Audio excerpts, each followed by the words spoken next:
વડાપ્રધાન નરેન્દ્ર મોદી દ્વારા આજરોજ મન કી બાત થકી તમામ દેશવાસીઓને સંબોધન કરવામાં આવનાર છે। મન કી બાતનું આ 71મું સંસ્કરણ, જેમાં વડાપ્રધાન નરેન્દ્ર મોદીનું સંબોધન। વડાપ્રધાન દ્વારા અનેક મુદ્દાને લઈને અત્યારે મન કી બાત થકી પોતાના મંતવ્યો રજૂ કરાશે। मेरे प्यारे देशवासियों, नमस्कार। मन की बात की शुरुआत में आज मैं आप सबके साथ एक खुशखबरी साझा करना चाहता हूं। हर भारतीय को यह जानकर गर्व होगा कि देवी अन्नपूर्णा की एक बहुत पुरानी प्रतिमा कनाडा से वापस भारत आ रही है। यह प्रतिमा लगभग 100 साल पहले 1913 के करीब वाराणसी के एक मंदिर से चुराकर देश से बाहर भेज दी गई थी। मैं कनाडा की सरकार और इस पुण्य कार्य को संभव बनाने वाले सभी लोगों का इस सहृदयता के लिए आभार प्रकट करता हूं। माता अन्नपूर्णा का काशी से बहुत ही विशेष संबंध है। अब उनकी प्रतिमा का वापस आना हम सभी के लिए सुखद है। माता अन्नपूर्णा की प्रतिमा की तरह ही हमारी विरासत की अनेक अनमोल धरोहरें अंतर्राष्ट्रीय गिरोहों का शिकार होती रही है। ये गिरोह अंतर्राष्ट्रीय बाजार में इन्हें बहुत ऊंची कीमत पर बेचते हैं। अब इन पर सख्ती तो लगाई ही जा रही है। इनकी वापसी के लिए भारत ने अपने प्रयास भी बढ़ाए हैं। ऐसी कोशिशों की वजह से बीते कुछ वर्षों में भारत कई प्रतिमाओं और कलाकृतियों को वापस लाने में सफल रहा है। माता अन्नपूर्णा की प्रतिमा की वापसी के साथ एक संयोग ये भी जुड़ा है कि कुछ दिन पूर्व ही वर्ल्ड हेरिटेज वीक मनाया गया है। वर्ल्ड हेरिटेज वीक संस्कृति प्रेमियों के लिए पुराने समय में वापस जाने, उनके इतिहास के अहम पड़ावों को पता लगाने का एक शानदार अवसर प्रदान करता है। कोरोना कालखंड के बावजूद भी इस बार हमने इनोवेटिव तरीके से लोगों को ये हेरिटेज वीक मनाते देखा। क्राइसिस में कल्चर बड़े काम आता है। इससे निपटने में अहम भूमिका निभाता है। टेक्नोलॉजी के माध्यम से भी कल्चर एक इमोशनल रिचार्ज की तरह काम करता है। आज देश में कई म्यूजियम्स और लाइब्रेरीज अपने कलेक्शन को पूरी तरह से डिजिटल बनाने पर काम कर रहे हैं। दिल्ली में हमारे राष्ट्रीय संग्रहालय ने इस संबंध में कुछ सराहनीय प्रयास किए हैं। राष्ट्रीय संग्रहालय द्वारा करीब 10 वर्चुअल गैलरीज इंट्रोड्यूस करने की दिशा में काम चल रहा है न मजेदार। अब आप घर बैठे दिल्ली के नेशनल म्यूजियम गैलरीज का टूर कर पाएंगे, जहां एक और सांस्कृतिक धरोहरों को टेक्नोलॉजी के माध्यम से अधिक लोगों तक पहुंचाना अहम है। वहीं इन धरोहरों के संरक्षण के लिए टेक्नोलॉजी का उपयोग भी महत्वपूर्ण है। हाल ही में एक इंटरेस्टिंग प्रोजेक्ट के बारे में पढ़ रहा था। नॉर्वे के उत्तर में स्वालबार्ड नाम का एक द्वीप है। इस द्वीप में एक प्रोजेक्ट आर्कटिक वर्ल्ड आर्काइव बनाया गया है। इस आर्काइव में बहुमूल्य हेरिटेज डेटा को इस तरह से रखा गया है कि किसी भी प्रकार के प्राकृतिक या मानव निर्मित आपदाओं से प्रभावित न हो सके। अभी हाल ही में यह भी जानकारी आई है कि अजंता गुफाओं की धरोहर को भी डिजिटाइज करके इस प्रोजेक्ट में संजोया जा रहा है। इसमें अजंता गुफाओं की पूरी झलक देखने को मिलेगी। इसमें डिजिटलाइज और रिस्टोर्ड पेंटिंग के साथ साथ इससे संबंधित दस्तावेज और कोट्स भी शामिल होंगे। साथियों, महामारी ने एक और जहां हमारे काम करने के तौर तरीकों को बदला है, तो दूसरी ओर प्रकृति को नए ढंग से अनुभव करने का भी अवसर दिया है। प्रकृति को देखने के हमारे नजरिए में भी बदलाव आया है। अब हम सर्दियों के मौसम में कदम रख रहे हैं। हमें प्रकृति के अलग अलग रंग देखने को मिलेंगे। पिछले कुछ दिनों से इंटरनेट चेरी ब्लॉसम की वायरल तस्वीरों से भरा हुआ है। आप सोच रहे होंगे, जब मैं चेरी ब्लॉसम की बात कर रहा हूं तो जापान की इस प्रसिद्ध पहचान की बात कर रहा हूं। लेकिन ऐसा नहीं है। ये जापान की तस्वीरें नहीं है, ये अपने मेघालय के शिलोंग की तस्वीरें हैं। मेघालय की खूबसूरती को इन चेरी ब्लॉसम्स ने और बढ़ा दिया है। साथियों, इस महीने 12 नवंबर से डॉक्टर सलीम अली जी का 125वां जयंती समारोह शुरू हुआ है। डॉक्टर सलीम ने पक्षियों की दुनिया में बर्ड वॉचिंग को लेकर उल्लेखनीय कार्य किया है। दुनिया के बर्ड वॉचर्स को भारत के प्रति आकर्षित भी किया है। मैं हमेशा से बर्ड वॉचिंग के शौकीन लोगों का प्रशंसक रहा हूं। बहुत धैर्य के साथ वो घंटों तक, सुबह से शाम तक बर्ड वॉचिंग कर सकते हैं, प्रकृति के अनूठे नजारों का लुत्फ उठा सकते हैं और अपने ज्ञान को हम लोगों तक भी पहुंचाते रहते हैं। भारत में भी बहुत सी बर्ड वॉचिंग सोसाइटी सक्रिय है। आप भी जरूर इस विषय के साथ जुड़िए। मेरी भागदौड़ की जिंदगी में मुझे भी पिछले दिनों केवड़िया में पक्षियों के साथ समय बिताने का बहुत ही यादगार अवसर मिला। पक्षियों के साथ बिताया हुआ समय आपको प्रकृति से भी जोड़ेगा और पर्यावरण के लिए भी प्रेरणा देगा। मेरे प्यारे देशवासियों, भारत की संस्कृति और शास्त्र हमेशा से ही पूरी दुनिया के लिए आकर्षण के केंद्र रहे हैं। कई लोग तो इनकी खोज में भारत आए और हमेशा के लिए यहीं के होकर रह गए, तो कई लोग वापस अपने देश जाकर इस संस्कृति के संवाहक बन गए। मुझे जोनस मसेटी के काम के बारे में जानने का मौका मिला, जिन्हें विश्वनाथ के नाम से भी जाना जाता है। जोनस ब्राजील में लोगों को वेदांत और गीता सिखाते हैं। वे विश्व विद्या नाम की एक संस्था चलाते हैं, जो रियो डी जेनेरो से घंटे भर की दूरी पर पेट्रोपोलिस के पहाड़ों में स्थित है।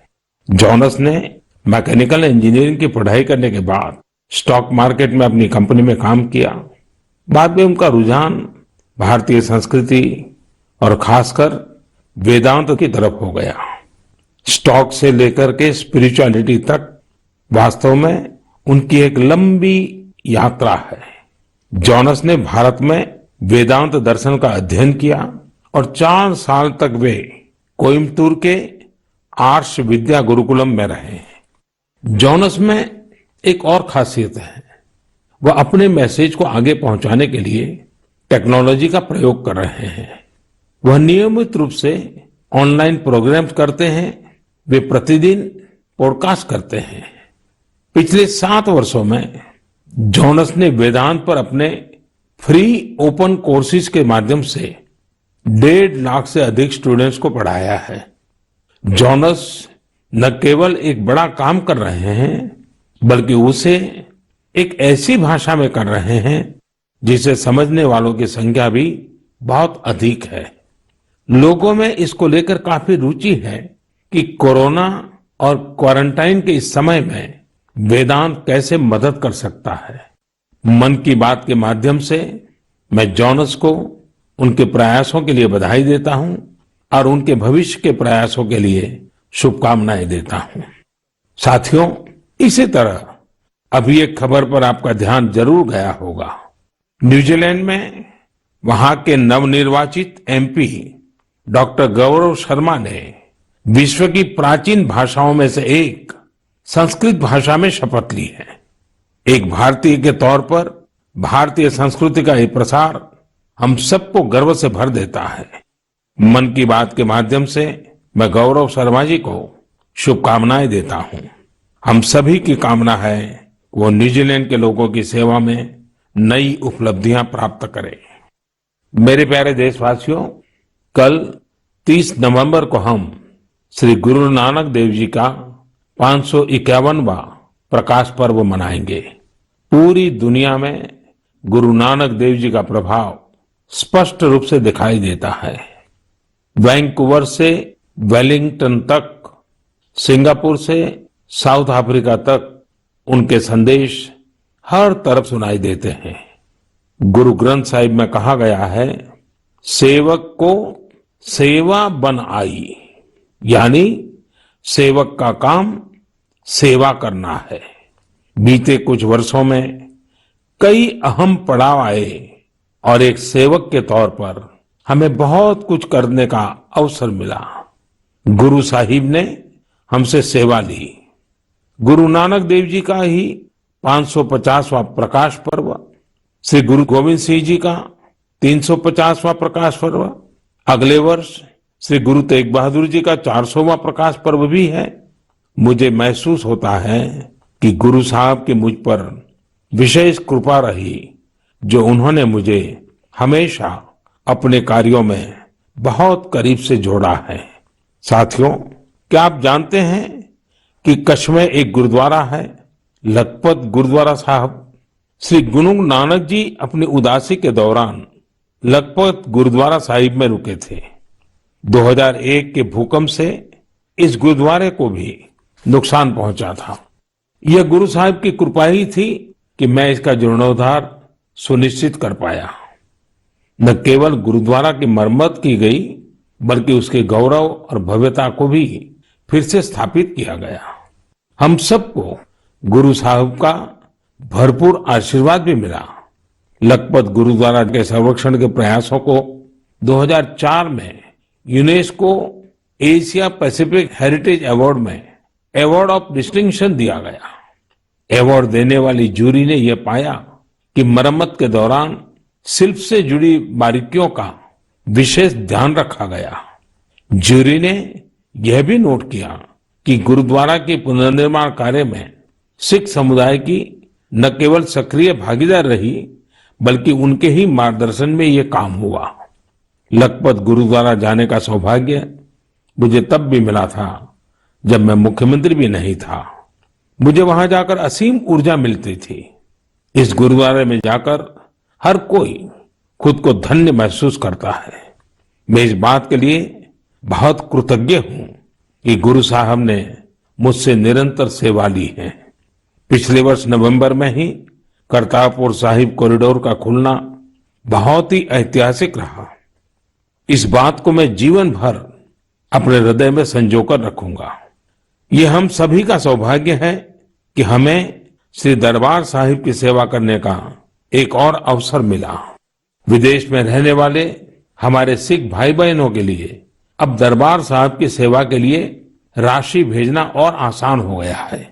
इस कदम से विश्व भर की संगत दरबार साहिब के और करीब आ गई है। साथियों, ये गुरु नानक देव जी ही थे जिन्होंने लंगर की परंपरा शुरू की थी, और आज हमने देखा कि दुनिया भर में सिख समुदाय ने किस प्रकार कोरोना के इस समय में लोगों को खाना खिलाने की अपनी परंपरा को जारी रखा है। मानवता की सेवा की यह परंपरा हम सभी के लिए निरंतर प्रेरणा का काम करती है। मेरी कामना है हम सभी सेवक की तरह काम करते रहें। गुरु साहिब मुझसे और देशवासियों से इसी प्रकार सेवा लेते रहें। एक बार फिर गुरु नानक जयंती पर मेरी बहुत बहुत शुभकामनाएं। मेरे प्यारे देशवासियों, पिछले दिनों मुझे देश भर की कई यूनिवर्सिटीज के स्टूडेंट के साथ संवाद का, उनकी एजुकेशन जर्नी के महत्वपूर्ण इवेंट्स में शामिल होने का अवसर प्राप्त हुआ है। टेक्नोलॉजी के जरिए मैं आईआईटी गुवाहाटी, आईआईटी दिल्ली, गांधीनगर की दीनदयाल पेट्रोलियम यूनिवर्सिटी, दिल्ली की जेएनयू, मैसूर यूनिवर्सिटी और लखनऊ यूनिवर्सिटी के विद्यार्थियों से कनेक्ट हो पाया। देश के युवाओं के बीच होना बेहद तरोताजा करने वाला और ऊर्जा से भरने वाला होता है। विश्वविद्यालय के परिसर तो एक तरह से मिनी इंडिया की तरह होते हैं।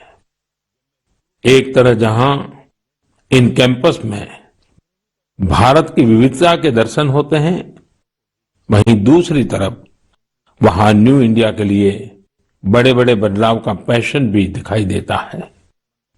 कोरोना से पहले के दिनों में जब मैं रूबरू किसी इंस्टीट्यूशन के इवेंट में जाता था, तो ये आग्रह भी करता था कि आसपास के स्कूलों से गरीब बच्चों को भी उस समारोह में आमंत्रित किया जाए। वो बच्चे उस समारोह में मेरे स्पेशल गेस्ट बनकर आते रहे हैं। एक छोटा सा बच्चा उस भव्य समारोह में किसी युवा को डॉक्टर, इंजीनियर, साइंटिस्ट बनते देखता है, किसी को मेडल लेते हुए देखता है, तो उसमें नए सपने जगते हैं। मैं भी कर सकता हूं, यह आत्मविश्वास जगता है, संकल्प के लिए प्रेरणा मिलती है। साथियों, इसके अलावा एक और बात जानने में मेरी हमेशा रुचि रहती है कि उस इंस्टीट्यूशन के अलुमनाई कौन है, उस संस्थान के अपने अलुमनाई से रेगुलर एंगेजमेंट की व्यवस्था है क्या, उनका अलुमनाई नेटवर्क कितना जीवंत है। मेरे युवा दोस्तों, आप तब तक ही किसी संस्थान के विद्यार्थी होते हैं जब तक आप वहां पढ़ाई करते हैं, लेकिन वहां के एलुमनाई आप जीवन भर रहते हैं।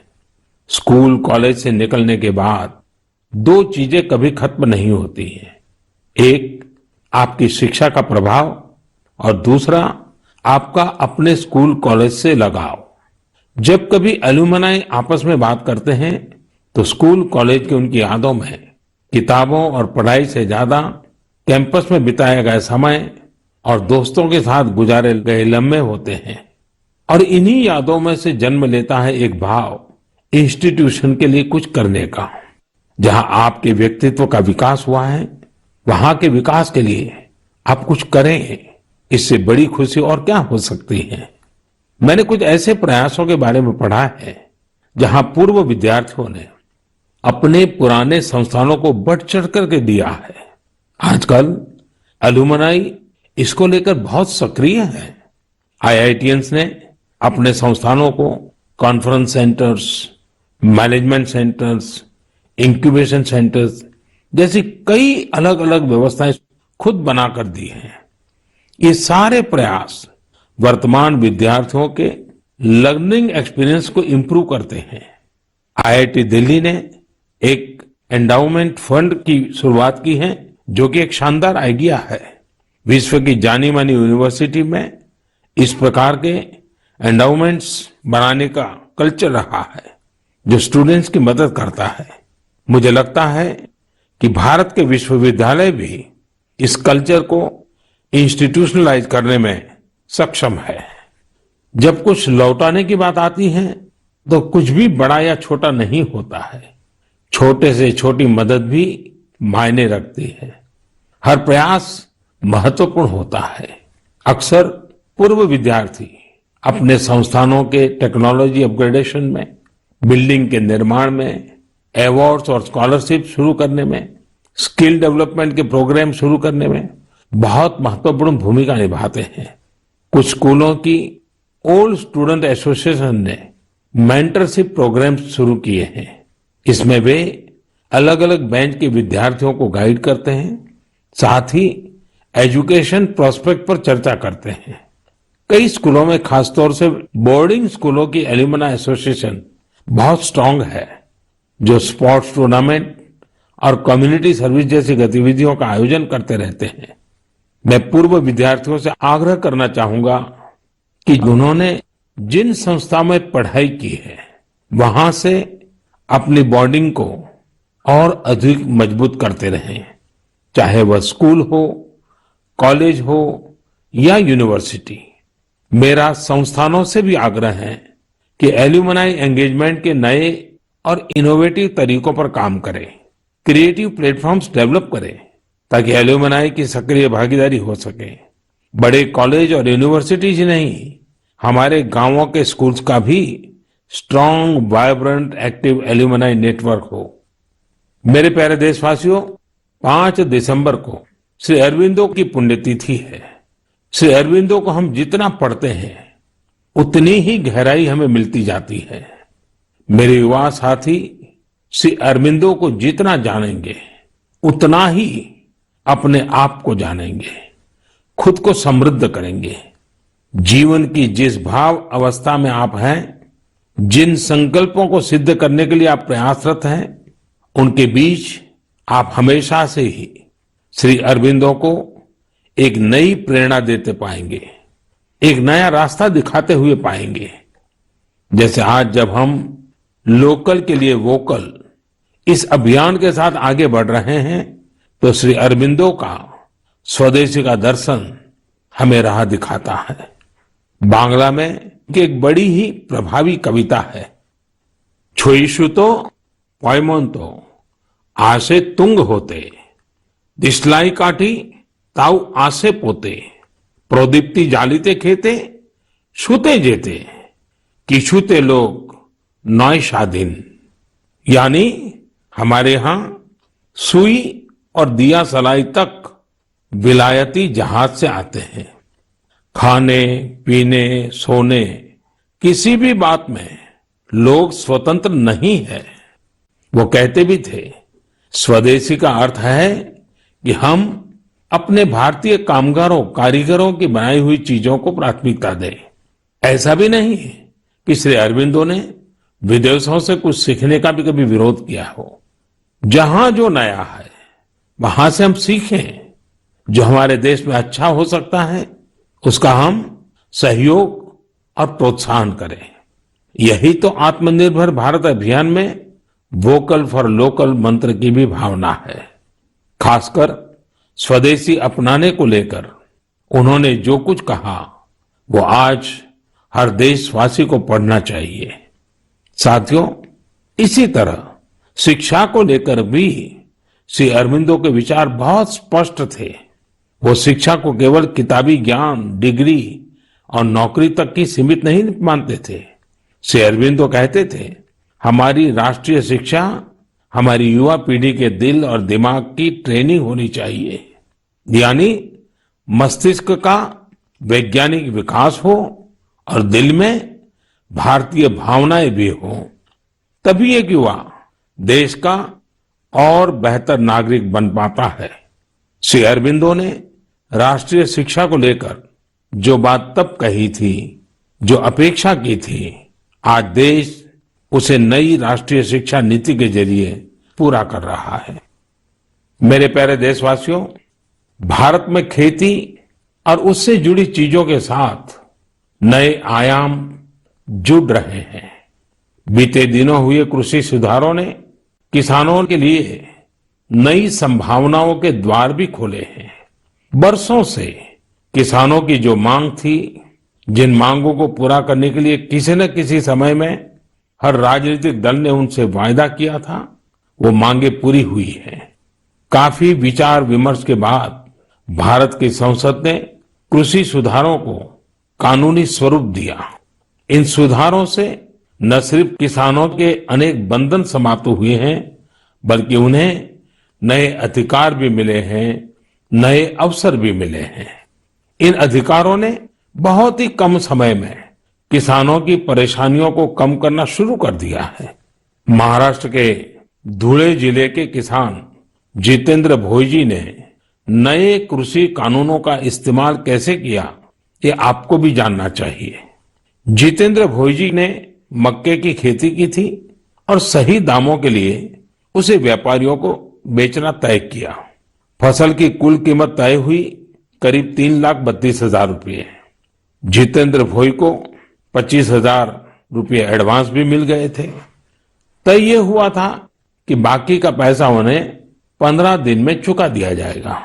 लेकिन बाद में परिस्थितियां ऐसी बनी कि उन्हें बाकी का पेमेंट नहीं मिला।